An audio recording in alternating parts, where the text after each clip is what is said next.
يقول عليه الصلاة والسلام: ثم يؤتى بأبأس أهل الدنيا لكنه من أهل الجنة.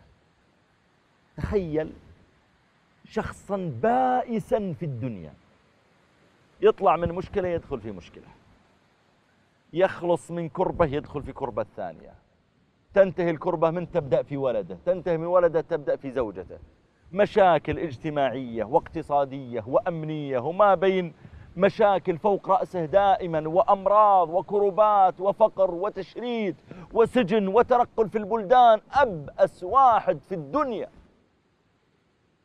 ربما يكون من قوم موسى، من قوم عيسى، من قوم إدريس، صالح، يوشع، ذي الكفل، ما ندري.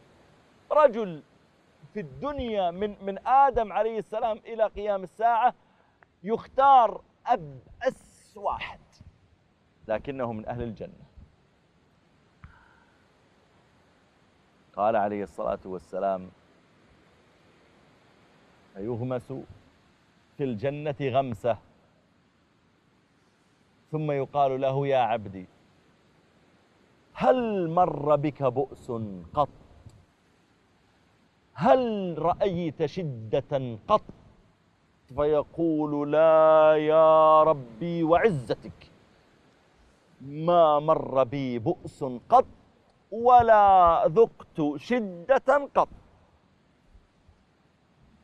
نسي مرضه ونصبه وتعبه وسجنه وتشريده وظلمه وكربته ومصيبته وآهاته وآلامه وتعذيبه، كل هذا نسيه بغمسة واحدة غمسها في الجنة. فكيف به إذا شرب من أنهارها؟ أم كيف به إذا تقلب في روضاتها؟ أم كيف به إذا جالس أنبياءها؟ أم كيف به إذا شاهد شهداءها؟ أم كيف به إذا تزوج من نسائها؟ أم كيف به إذا نظر إلى وجه ربه جل وعلا فيها؟ هل يذكر شيئا من بؤس الدنيا الذي أنساه إياه كل غمسة واحدة غمسها في الجنة؟ هذا موقف من مواقف الآخرة.